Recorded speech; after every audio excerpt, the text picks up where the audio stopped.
Hello. Good morning. And आज 31 तारीख 12वां महीना 2023 का आखिरी दिन है।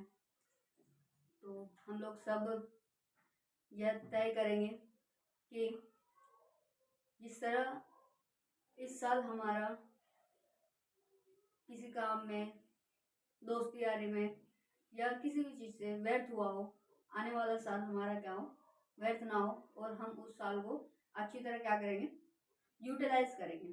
तो इस जोश के साथ हम एनाटॉमी की एक इंट्रोडक्शन लेके आई हूँ, जो कि basically BSc nursing first year और जीएनएम फर्स्ट ईयर के लिए है। तो आज हम लोग एनाटॉमी का इंट्रोडक्शन पढ़ेंगे, एनाटॉमी होता क्या है और एनाटॉमी किसे कहते हैं। एनाटॉमी सब्जेक्ट हमारे बीएससी नर्सिंग और जीएनएम फर्स्ट ईयर में पढ़ना क्यों महत्वपूर्ण है, इसके बारे में क्या करेंगे, हम चर्चा करेंगे। तो एक बात बोलना चाहती हूँ, कामयाबी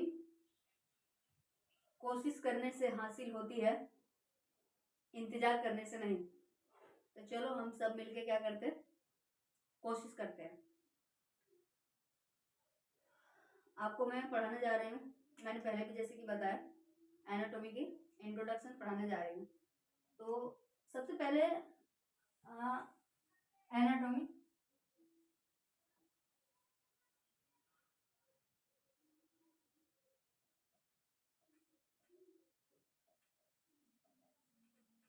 anatomy introduction.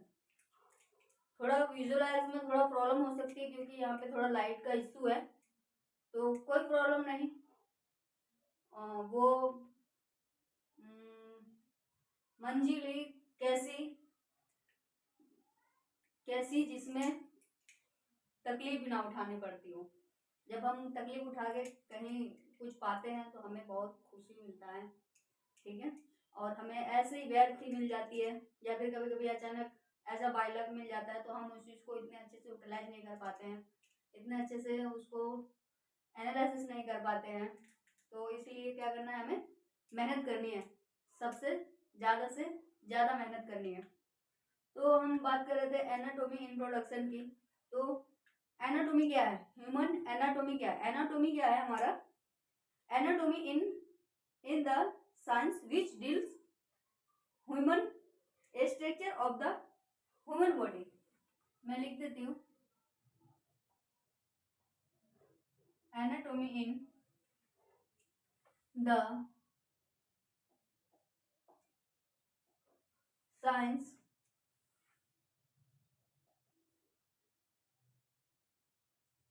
which deals human human human structure, human body structure, body structure of of the of the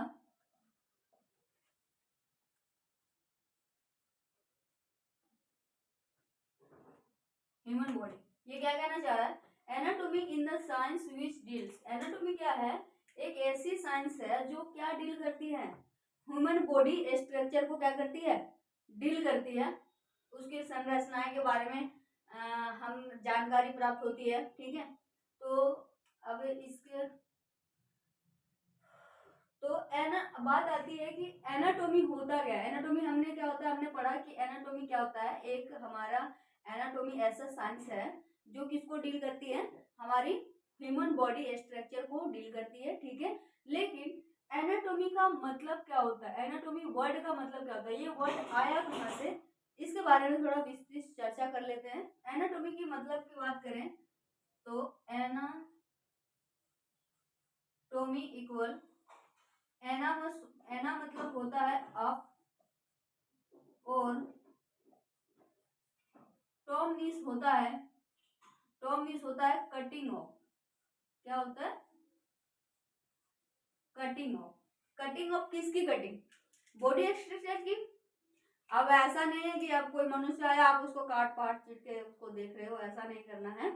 कई बार क्या होता है, हमने सुनने में मिलता है कि उसका मर्डर हो गया और उसको पोस्टमार्टम के लिए लेके गया है, तो वहां पे क्या होता है, ये प्रोसीजर फॉलो होती है।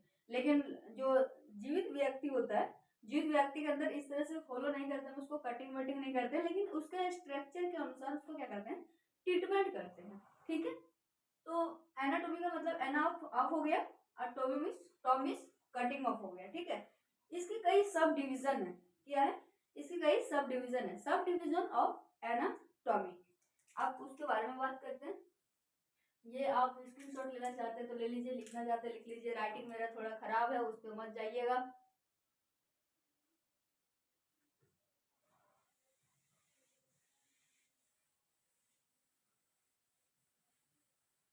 तो अब सब डिवीजन पढ़ते हैं एनाटोमी की। सब डिवीजन मतलब होता है उसको छोटे से छोटे पार्ट, एनाटोमी को कितने भागों में बांटा गया है, किस तरह से बांट रखा है, उसके बारे में पढ़ेंगे। ठीक है, तो सब डिवीजन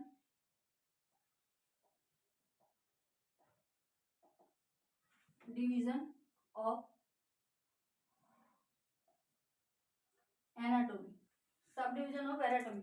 तो एनाटोमी को कितने भागों में बांटा है, एनाटोमी को कई भागों में बांटा है, लेकिन हम दो तीन भागों के बारे में चर्चा करेंगे। एक तो होती है कैडावरिक एनाटोमी। क्या होती है, एक होती है कैडावरिक एनाटोमी,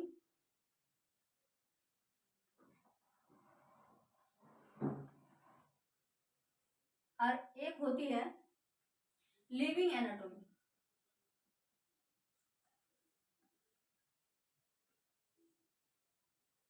लिविंग एनाटोमी, कैडावरिक का मतलब होता है मृत शरीर, यानी कि डेड बॉडी, डेड बॉडी। और लिविंग का मतलब होता है जीवित, यानी कि जिंदा शरीर,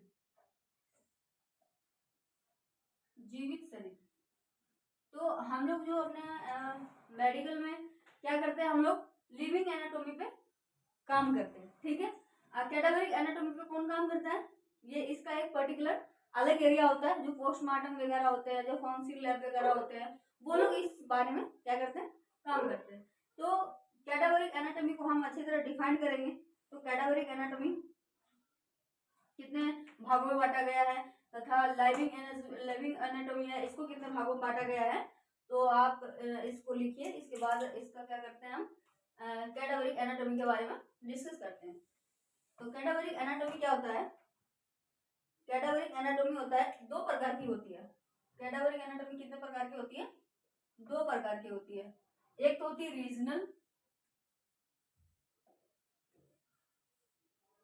रीजनल कैडावरिक एनाटोमी,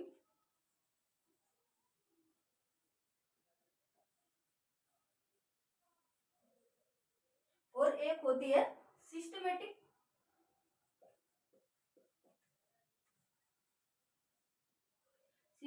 कैडावरिक एनाटोमी।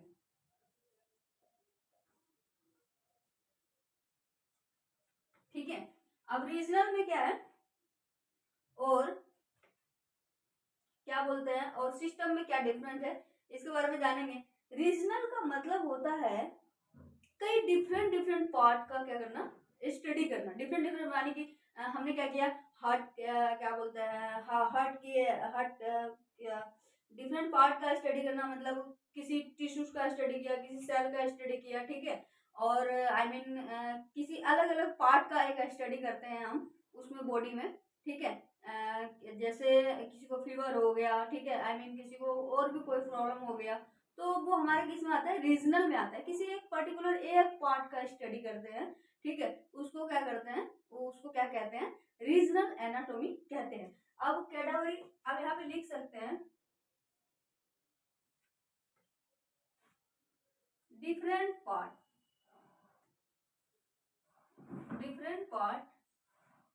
का स्टडी करना, different part, study of different part का क्या करते हैं हम, स्टडी करते हैं इसके अंदर रीजनल एनाटॉमी के अंदर। ठीक है, तो इसके बाद आता है हमारा सिस्टमेटिक कैडावरिक एनाटॉमी। सिस्टमेटिक का क्या है, पर्टिकुलर एक सिस्टम का स्टडी करते हैं। आई मीन अगर हम बात करें ब्रेन की, तो नर्वस सिस्टम, तो हम क्या करेंगे, एक नर्वस सिस्टम का स्टडी करेंगे ब्रेन का ट्रीटमेंट के लिए, ठीक है। अगर मान लो हार्ट की, तो हम क्या करेंगे, कार्डियोवास्कुलर सिस्टम का स्टडी कर रहे हैं, उसको क्या बोलेंगे, क्या, सिस्टमेटिक एनाटॉमी। किसी पार्ट सिस्टम का स्टडी करना, बॉडी में से हमारे कम से कम 11 सिस्टम होते हैं, यूरिनरी सिस्टम होते हैं, क्या बोलते हैं, डाइजेशन सिस्टम होते हैं, इसके बाद रिप्रोडक्टिव ऑर्गन सिस्टम होते हैं, इसके बाद में बात करें तो हमारे क्या बोलते हैं, कार्डियोवास्कुलर सिस्टम होते हैं, लिम्फेटिक सिस्टम होते हैं, नर्वस सिस्टम होते हैं, स्केलेटल सिस्टम होते हैं। इस तरह अगर हम किसी सिस्टम का स्टडी कर रहे हैं बॉडी के अंदर, बॉडी इन सिस्टम स्टडी,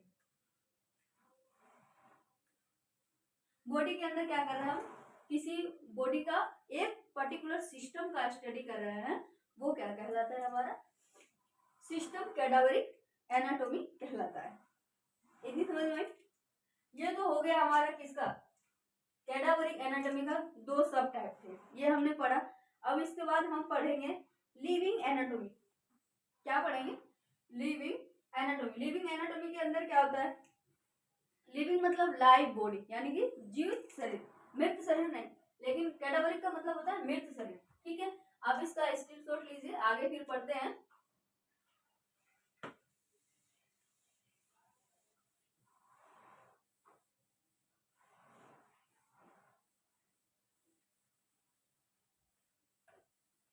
आगे हमारा कौन सा टॉपिक है, आगे हमारा लिविंग एनाटॉमी, लिविंग एनाटॉमी। मेरा प्रोनाउंसिएशन में कोई प्रॉब्लम हो सकती है, क्योंकि मैं भी स्टूडेंट हूँ, मैं कोई टीचर नहीं हूँ, लेकिन मैं आप लोगों को पढ़ा रही हूँ, इसलिए मैं ये वीडियो बना रही हूँ, क्योंकि बहुत से बच्चों का ये कंप्लेन रहता है कि हमें यूट्यूब में वीडियो अवेलेबल तो होता है, लेकिन पर्टिकुलर एक सिस्टमेटिक तरीके से अवेलेबल नहीं होता, तो मतलब टॉपिक बाय टॉपिक अवेलेबल नहीं होता है। किसी चीज़ का हार्ट का बता दिया, किसी चीज़ का इसका बता दिया, जबकि वो हार्ट आता है कार्डियोवास्कुलर सिस्टम में, तो वो पूरे कार्डियोवास्कुलर सिस्टम नहीं पढ़ाते, ओनली हार्ट पढ़ा देते हैं। कोई यूरिनरी ब्लड के बारे में बता दिया, ठीक है, ब्लडर के बारे में बता दिया थोड़ा सा, ये थोड़ा थोड़ा करके हमें क्या मिलता है, हिंट मिल जाता है, मतलब चखना मिल जाता है, लेकिन पूरी तरह खाना नहीं मिलता, ठीक है। तो हम क्या करेंगे, हम पूरी तरह खाना प्रोवाइड करने की कोशिश करेंगे, ठीक है। तो अब हम क्या पढ़ने वाले हैं, लिविंग एनाटॉमी पढ़ने वाले। लिविंग एनाटॉमी का मतलब होता है लाइव बॉडी, लाइव बॉडी। तो लाइव बॉडी में क्या होता है, इंस्पेक्शन, नंबर 1, इंस्पेक्शन। इंस्पेक्शन का मतलब क्या होता है, इंस्पेक्शन का मतलब होता है आप किसी चीज को क्या कर रहे हो, देख रहे हो। जैसे आप क्या कर सकते हैं, जिसे नेक्ड आई से आप सीन कर सकते हैं, उसको क्या कहते हैं, इंस्पेक्शन कहते हैं, ठीक है। इसके बाद आती है, क्या आती है, हमारा पाल्पेशन। क्या आती है,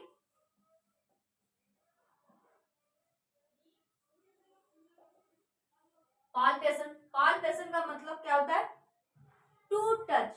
क्या होती है, इसे क्या करते हैं, नेक्ड आई से देख सकते हैं,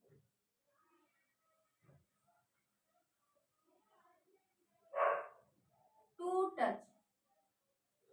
क्या कर सकते हैं इसमें, पाल्पेशन का मतलब क्या होता है, टू टच। टू टच का मतलब क्या होता है, जिसे आप छू के महसूस करते हैं। मान लो आपके पास कोई पेशेंट आया और पेशेंट कह रहा है कि हमें तो जी इस एरिया में ना बहुत दर्द है, तो हम कैसे उसको देख नहीं सकते, नहीं देख सकते, अंदर दर्द है, तो उसको क्या करेंगे, उसको हम छू के देखेंगे उसको कितना दर्द है, हम थोड़ा सा पालपेट करके देखेंगे कि उसको कितना दर्द है, ठीक है। उस तरह से उसके फेशियल एक्सप्रेशन से हमें पता चलेगा। अगर ज्यादा दर्द है तो वो बोलेगा यार मैया गई हो, ठीक है, ज्यादा दर्द नहीं होगा तो बोला ऐसे करेगा, करेगा कि नहीं। तो उससे हम क्या पता चलता है, हमें दर्द वगैरह को पता चलता है। इसको हम बेसिकली पाल्पेशन हम दर्द वगैरह में, एब्डोमिनल पेन वगैरह के लिए हम क्या करते हैं, काम में लेते हैं। इसके बाद में आती है परकल्सन। क्या आती है,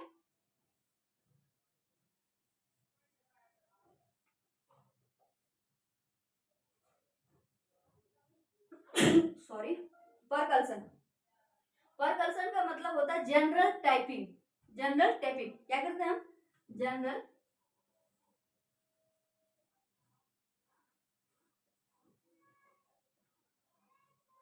जनरल टेपिंग करके देखते हैं, ऐसे ऐसे करके क्या करते हैं, टेपिंग करके देखते हैं, ठीक है। इसके बाद आती है एंडोस्कोप। इसके बाद क्या आती है, एंडोस्कोप। एंडोस्कोप का मतलब होता है जैसे ब्रोंकोस्कोपी,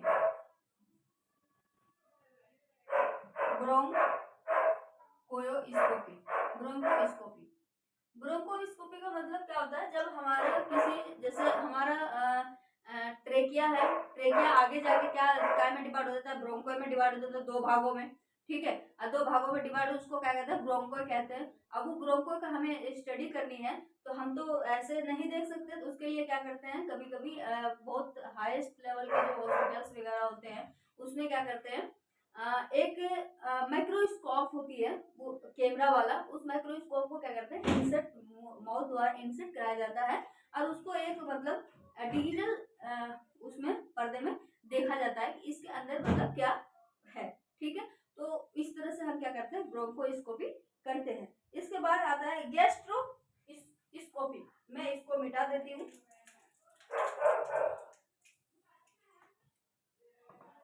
चार हो गए। इसके बाद हम पढ़ेंगे गैस्ट्रोस्कोपी।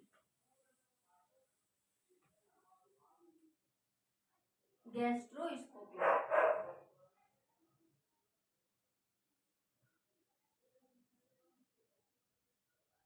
गैस्ट्रोस्कोपी किसके लिए करते हैं, बेली के लिए करते हैं, पेट के लिए करते हैं, ठीक है, गैस्ट्रोस्कोपी। इसके बाद आती है हमारी, इसके हमने ये हमारा लिविंग का हो गया, एनाटॉमी जो हमने लिविंग का पढ़ना था, इसके कितने टाइप्स होते हैं, इसको लिविंग को कब काम में लेते हैं, इसके बारे में मैंने आपको बता दिया।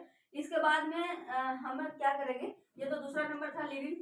तीसरा नंबर में क्या आता है, तीसरा नंबर में आता है हमारा एम्ब्रियो डेवलपमेंटल एनाटॉमी। क्या आता है, embryo developmental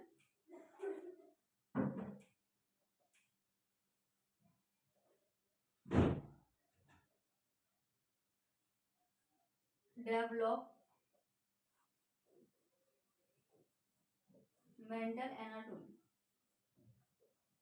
embryo developmental anatomy ये क्या होता है, is study of the prenatal stage,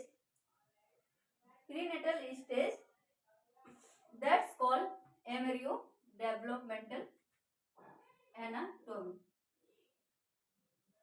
is a study of the prenatal stage,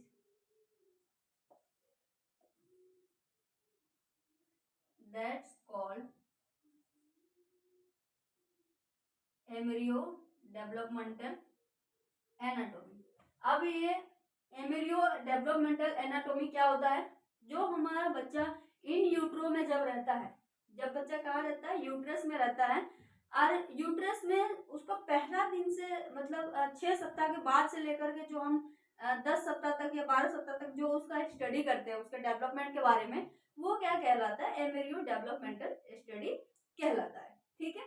अब इसके बाद में आती है हिस्ट्रोलॉजी। ये क्या पढ़ रहे हैं हम, एनाटॉमी के सब टाइप पढ़ रहे हैं, ठीक है। इसको आप नोट कीजिए या स्क्रीनशॉट ले लीजिए।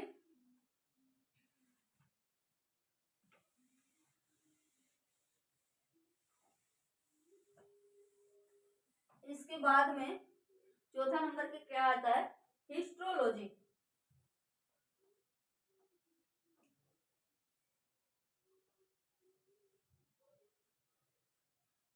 हिस्ट्रोलॉजी क्या होता है,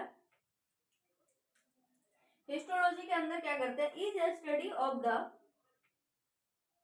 with the help of microscope and diagnosis any abdominal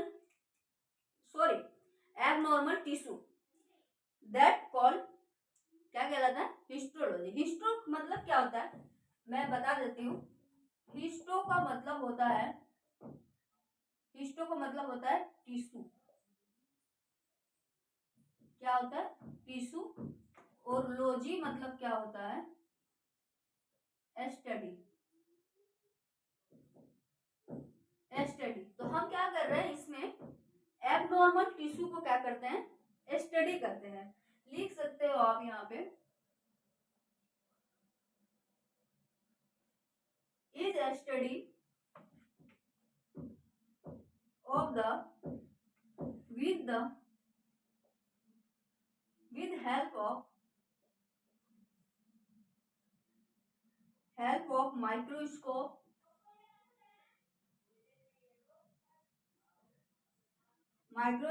and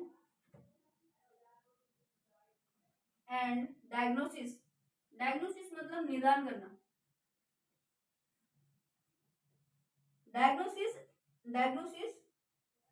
any यानी कि कोई भी, एनी एबनॉर्मल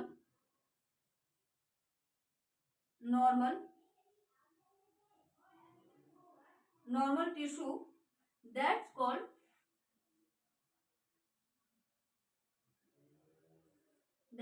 क्या कहलाता है? हिस्ट्रोलॉजी। ठीक है, यही अगर यहाँ पे साइटोलॉजी आता तो क्या हो जाता? सेल के बारे में स्टडी कर रहे हैं। हिस्टोलॉजी आ गया तो किसके बारे में कर रहे हैं हम? हिस्टो मतलब टिश्यू, इसको हम क्या करते हैं? एबनॉर्मल टिश्यू का क्या कर रहे हैं? स्टडी कर रहे हैं। ठीक है, अब इसके बाद आती है 5वां नंबर पे, नोट कीजिएगा,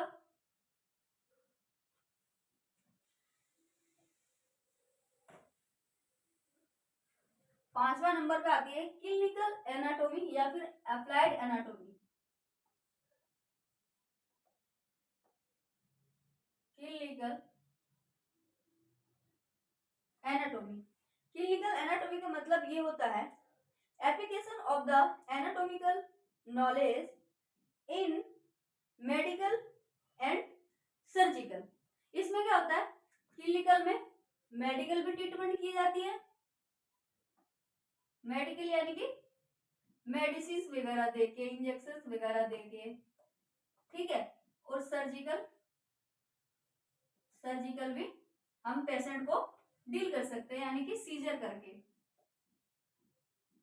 सीजर वगैरह करके। ठीक है, अब आती है 6ठे नंबर पे radiography and imaging anatomy. Radiography आपने सुना होगा, आपको एक्सरे कराने के लिए कौन से डिपार्टमेंट में जाना पड़ता है? रेडियोग्राफी डिपार्टमेंट में जाना पड़ता है। ठीक है, आप मेडिसिन लेने जाते हैं, कौन सा डिपार्टमेंट में जाना पड़ता है आपको? फार्मेसी डिपार्टमेंट में जाना पड़ता है। सर्जिकल डिपार्टमेंट अलग है, क्लिनिकल डिपार्टमेंट अलग है। ठीक है, तो इस तरह करके हॉस्पिटल के अपने कई डिपार्टमेंट होते हैं, 18-19 डिपार्टमेंट होते हैं। ठीक है, तो अब हम किसके बारे में स्टडी कर रहे हैं? रेडियोलॉजी या फिर रेडियोग्राफी के बारे में स्टडी करेंगे। तो रेडियोग्राफी होता क्या है? क्लिनिकल समझ गए आप, अब हम रेडियोग्राफी पढ़ने जा रहे हैं। तो रेडियोग्राफी क्या होता है?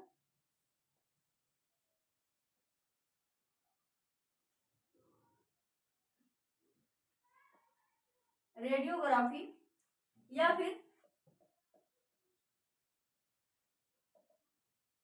Imaging anatomy. इमेजिंग मतलब क्यों इसको इमेजिंग क्यों किए? जब हम एक्सरे वगैरह करे तो एक फोटो आता है ना निकल के, ठीक है, तो इसीलिए उसको क्या कहते हैं? इमेजिंग एनाटॉमी कहते हैं। ठीक है, तो इमेजिंग एनाटॉमी कितने प्रकार के होते हैं? 2 प्रकार के होते हैं।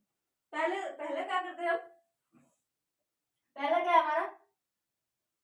CT scan. क्या है? सीटी स्कैन है। सीटी स्कैन के कितने भाग है?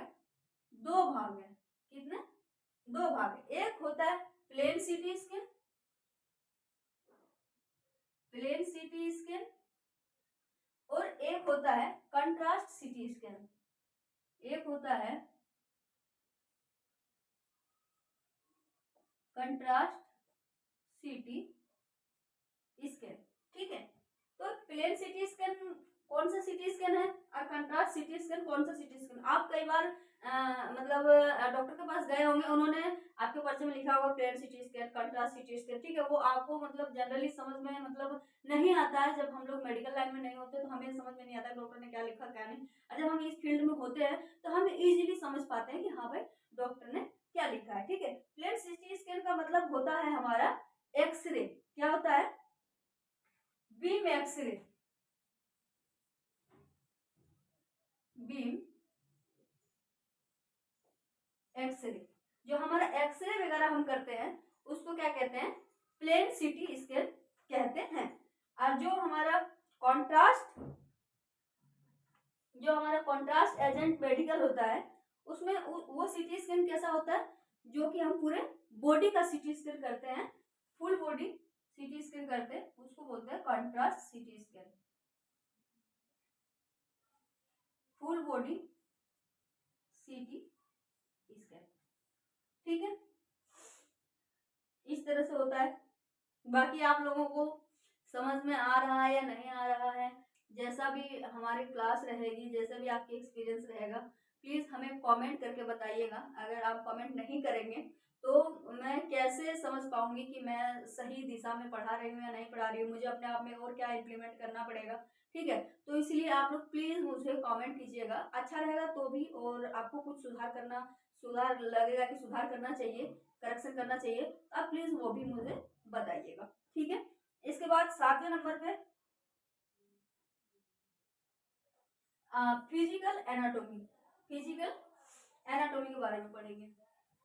इसका आप स्क्रीनशॉट लीजिए।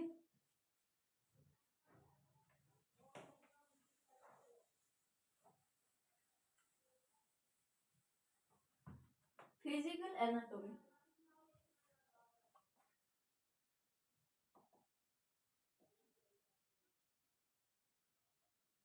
फिजिकल एनाटॉमी क्या होता है? एंट्रोग्राफी, फिजिकल एंट्रोग्राफी, जब हम किसी इंसान को फिजिकली क्या करते हैं, फिजिकली देखते हैं, आई मीन जैसे कोई एक क्लाइंट आया आपके पास और वो कह रहा है कि हमें क्या बोलते हैं, हमें इस जगह पेन है, तो आप क्या करेंगे? जो हमारी एब्डोमेन का 9 रीजन होता है उस रीजन के अनुसार आप क्या पता लगाएंगे उसका कौन सा रीजन में पेन है, ठीक है। एक तो होती है hypogastric region, umbilical region, hypochondrium region, left hypochondrium region, lumbar region, left lumbar region, फिर left iliac fossa, right iliac fossa, इस तरह करके होता है। इस तरह से हम क्या करते हैं, स्टडी करते हैं, और स्टडी करने के बाद अगर उसका सर्जिकल प्रोसीजर होता है तो हम उस तरह से उसको क्या करते हैं, एक रीजन बनाते हैं ऐसे करके, ठीक है, ऐसे करके रीजन बनाते हैं। और जहां भी उसका मतलब पेन है, ये राइट है, ये लेफ्ट है, ये ये लंबार मिडिल लंबार है, ठीक है, ये अम्बिलिकल है मैन वाला, ये हाइपोगैस्ट्रिक है, ये हमारा क्या है, ये हमारा राइट इलियक फोसा है, यानी कि ये क्या है, ये हमारा ये वाला एरिया है जिधर हमारा क्या था, पेल्विक वगैरह मौजूद रहता है। ये लेफ्ट इलियक फोसा है, ये हमारा लेफ्ट लंबार है, ये हमारा क्या है, हाइपोगैस्ट्रिक, ये हमारा हाइपोगैस्ट्रिक रीजन है, ठीक है, ये राइट हाइपोकॉन्ड्रियम है, ये लेफ्ट हाइपोकॉन्ड्रियम है, ठीक है। तो इस तरह करके हमारा 9 रीजन होता है। तो इस तरह करके हम फिजिकली एनाटॉमी में क्या करते हैं, काम में लेते हैं, ठीक है। अब ये तो हो गई हमारी क्या, सब डिवीजन, और भी हैं लेकिन फिलहाल इतना ही स्टडी करते हैं। इसके बाद आगे हम क्या पढ़ रहे हैं, सब डिवीजन का हमने क्या पढ़ा, एनाटॉमी पढ़ा, एनाटॉमी का डेफिनेशन पढ़ा, डेफिनेशन के बाद उसका क्या इंट्रोडक्शन है उसको पढ़ा, फिर इसके बाद हम उसको सब डिवीजन पढ़े। सब डिवीजन में हमने कैडावरिक एनाटॉमी, लिविंग एनाटॉमी, क्या बोलता है डेवलपमेंटल एनाटॉमी, फिर इसके बाद में क्या पढ़ा हमने, हिस्टोलॉजी पढ़ा, इसके बाद क्लिनिकल एनाटॉमी पढ़ा, इसके बाद में फिजिकल एनाटॉमी पढ़ा, इसके बाद रेडियोग्राफी एनाटॉमी पढ़ा, ये पढ़ा हमने। इसके बाद हम क्या पढ़ने वाले, पोजीशंस पढ़ने वाले। पोजीशंस बहुत महत्वपूर्ण है। आप अपने क्लिनिक में किसी को कोई चीज प्रोवाइड करा रहे हैं या इंजेक्शन लगा रहे हैं तो आपको सही पोजीशंस पता होना चाहिए कि इसको कौन सा पोजीशंस में लिटाए या कौन सा पोजीशन में नहीं लिटाए, ठीक है। या फिर आप किसी पेशेंट को एनिमा दे रहे हैं तो उसके लिए भी पोजीशंस आपको जानना बहुत जरूरी हो जाता है, ठीक है। अगर आप पोजीशंस को नहीं जान पाएंगे तो आप उस प्रोसीजर को शायद फॉलो नहीं कर पाएंगे, ठीक है। तो इसलिए पोजीशंस अब हम क्या पढ़ने वाले हैं, पोजीशंस पढ़ने वाले हैं, एनाटॉमी का पोजीशन पढ़ने वाले हैं।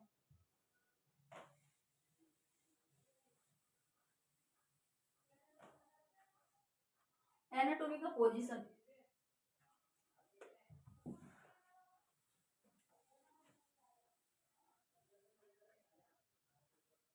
एनाटॉमी पोजीशन, पोजीशंस पढ़ने वाले। पोजीशंस क्या होता है, एनाटॉमी पोजीशन क्या होता है, लुकिंग फॉरवर्ड बाय और बाय द साइड, मतलब हम क्या करते हैं उसको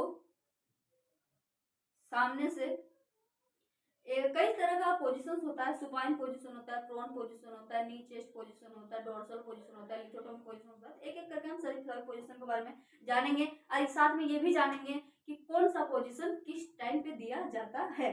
अब हम सबसे फर्स्ट नंबर 1 बात करते हैं सुपाइन पोजीशन की।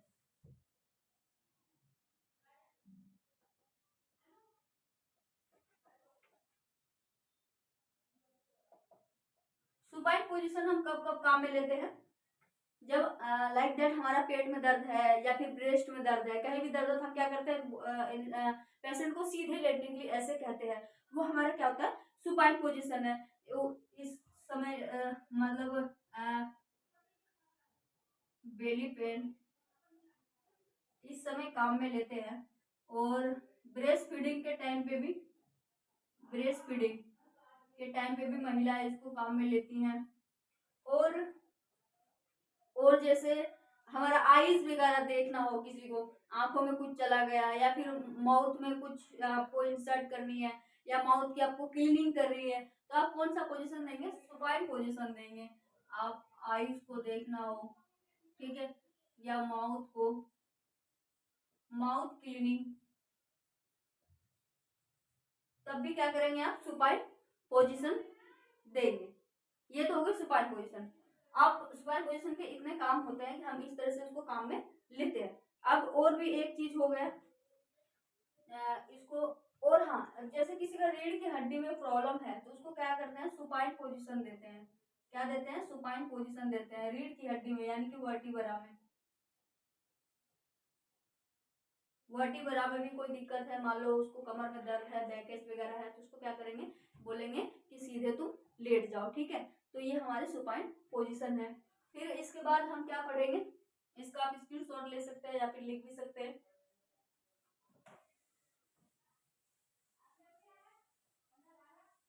इसके बाद हम पढ़ने वाले हैं प्रोन पोजीशंस के बारे में। प्रोन पोजीशंस कब देते हैं, number 2, prone position. Prone position कब देते हैं, जब क्या क्या हो रहा हो, प्रोन पोजीशंस तब देते हैं जब लाइक दैट हमें इंजेक्शन लगाना हो, इंजेक्शन लगाना हो, इंजेक्शन के टाइम पे, और बैकेज पेन में मान लो मलहम वगैरह लगा रहे हैं या कुछ भी कर रहे हैं, बैकेज पेन केयर के दौरान, बैकेज पेन रिलीफ, ठीक है। और इसके बाद कब देते हैं, और इसके बाद हम प्रोन पोजीशन देते हैं, आई मीन कोई थेरेपी दे रहे हैं हम, ठीक है, back back back back side का थेरेपी दे रहे हैं, तो हम क्या करेंगे, प्रोन पोजीशन देंगे थेरेपी के टाइम पे भी, थेरेपी भी क्या करेंगे, प्रोन पोजीशन में देंगे, ठीक है। इसके बाद आती है लिथोटोमी पोजीशन। क्या आती है, लिथोटोमी पोजीशन।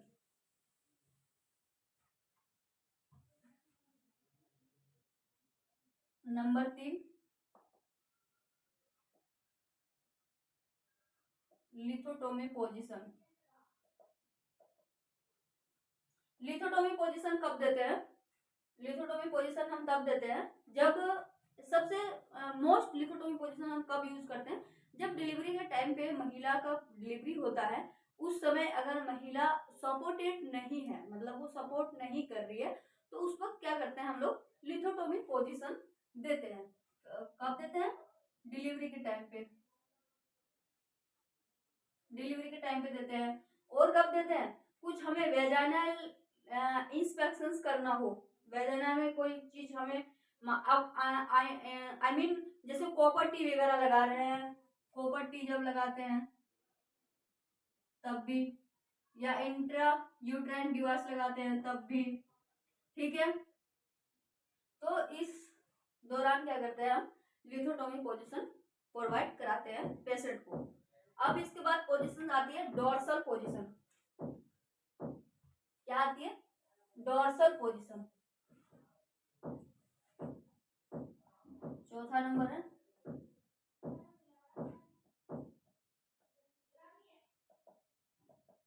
डोर्सल पोजीशन के पोजीशन, वही डिलीवरी के टाइम पे कॉपर टी वगैरह लगा रहे हो, आईयूडी वगैरह लगा रहे हो, या फिर हम पीवी कर रहे हो, पर वेजाइनल टेस्ट, पर वेजाइनल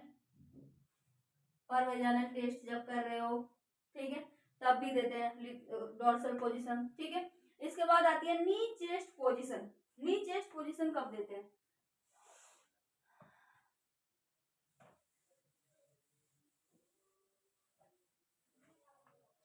नी चेस्ट पोजीशन कौन सा नंबर है, छठा नंबर है।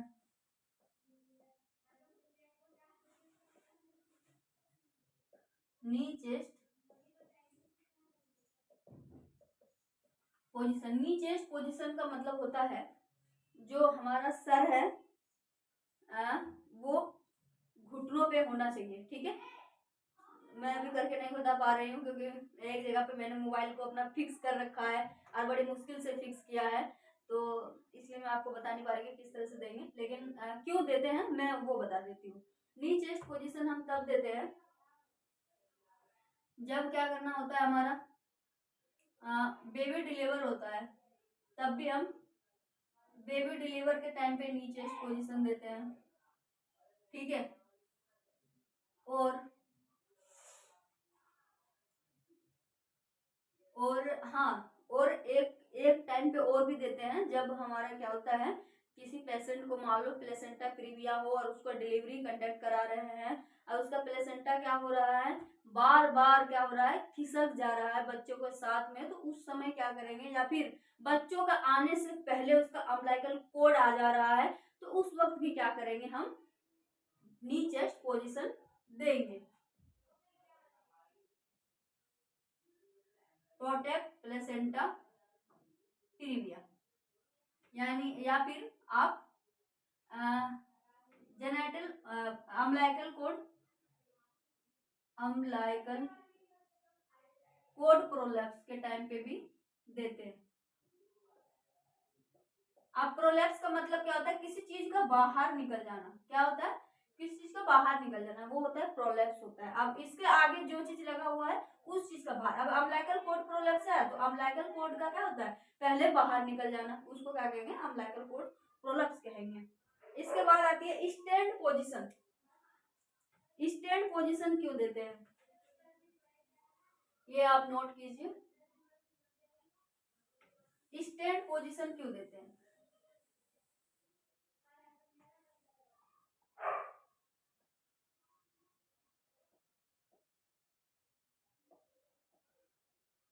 स्टैंड पोजीशन हम तब देते हैं जब महिला बहुत ज्यादा रेस्टलेस हो जाती है डिलीवरी के टाइम पे, तो तब हम ईस्टर्न पोजीशन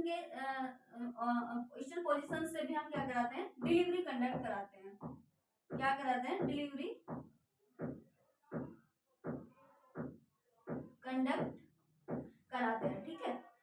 और किस लिए देते हैं, स्टैंड पोजीशन ऐसे होता है, हम ऐसे करके रहते हैं। स्टैंड पोजीशन एक हमारा मेज होता है, उसमें हम क्या करते हैं, अपना हाथ रखते हैं और ऐसे करके थोड़ा सा घुटना मोड़ लेते हैं, वो हमारा क्या होता है, स्टैंड पोजीशन होता है।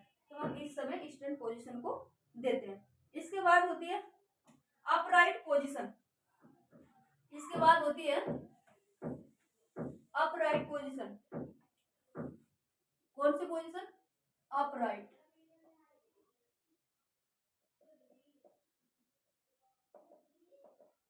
अपराइट पोजीशन को कब देते हैं, अपराइट पोजीशन का मतलब होता है आप आधा बैठे हो और आधा लेटे हुए हो, ठीक है, उस समय देते हैं जब उसको क्या हो रही हो, डिस्पीनिया हो रही हो, सांस लेने में दिक्कत हो रही हो, डिस्पेनिया में देते हैं। क्या देते हैं? डिस्पेनिया। डिस्पोनिया में देते हैं। डिस्पोनिया में क्या होता है? पेशेंट को सांस लेने में दिक्कत होती है, सांस लेने में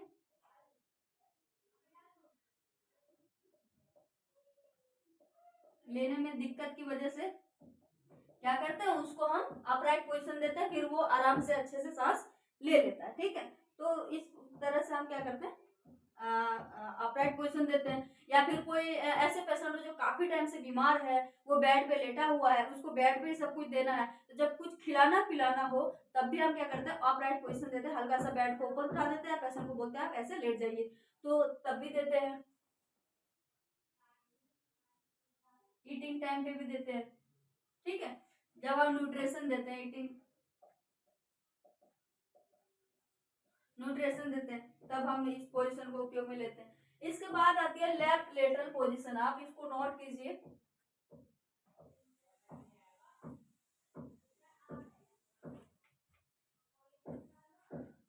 लास्ट और नौवा है लेफ्ट लेटरल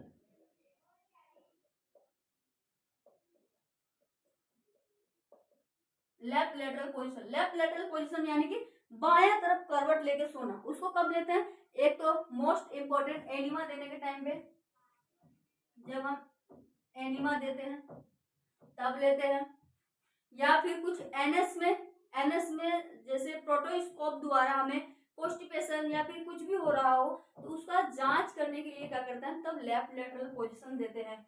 एनएस की, या फिर एनल बोल सकते हो, एनल कैनाल टेस्ट के टाइम पे। ठीक है, तब हम ये 2-3 चीजें हैं, इस टाइम पे क्या करते हैं, लेफ्ट लेटरल पोजीशंस देते हैं। ठीक है, और left lateral position most important होता है जब हम जैसे प्रेग्नेंट लेडी होती है, उसको क्या करते हैं, उसको ज्यादातर हम बोलते हैं कि आप लेफ्ट लेटरल पोजीशन में ही सोए, राइट लेटरल पोजीशन में ना सोए। ठीक है, लेफ्ट लेटरल पोजीशन में इसलिए सोने के लिए बोलते हैं क्योंकि जब बेबी रहता है तो हमारे सभी ऑर्गन्स क्या होता है, वो जैसे जैसे बेबी बड़ा होता है तो ऊपर की ओर खिसक जाता है, तो स्पेस कम हो जाती है, तो ऑर्गन्स हमारा काम नहीं कर पाता है। और जो हमारा इधर स्टमक होती है वो लेफ्ट साइड में स्टमक होती है, और लेफ्ट साइड में स्टमक इस तरह से होती है हमारी, इस तरह से होती है। ये हमारा बन नहीं पा रहा है, लेकिन इसी तरह से होती है, इस तरह से स्टमक होती है। तो जब हम लेफ्ट साइड में सोएंगे तो स्टमक में आराम से खाना जाएगा, आराम से पचेगा, महिला को क्या होगा, कॉन्स्टिपेशन नहीं होगा। ठीक है,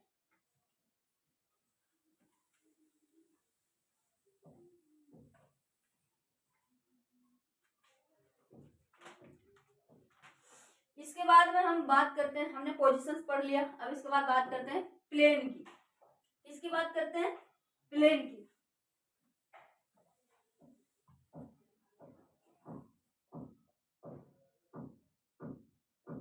प्लेन्स की यानी कि कटिंग की। ठीक है, अब एक आदमी आया, या फिर चलो पोस्टमार्टम की बात करते हैं। ठीक है, पोस्टमार्टम में क्या होता है, अलग अलग जगह बॉडी पार्ट ऐसे ऐसे ऐसे ऐसे ऐसे ऐसे नहीं काटता, एक वो उसके पास रूल होता है। ठीक है, कौन कौन सा रूल होता है, एक तो होती है मीडियल प्लेन। मीडियल प्लेन मतलब, या फिर मिड सजाइटल भी बोल सकते हो, जिसे हम कैसे काटते हैं, ऐसे काटते हैं, ऐसे काटते हैं। ठीक है, ऐसे बीचम बीच, आगे का आगे पीछे का पीछे, तो वो एक होती है मिड सजाइटल प्लेन,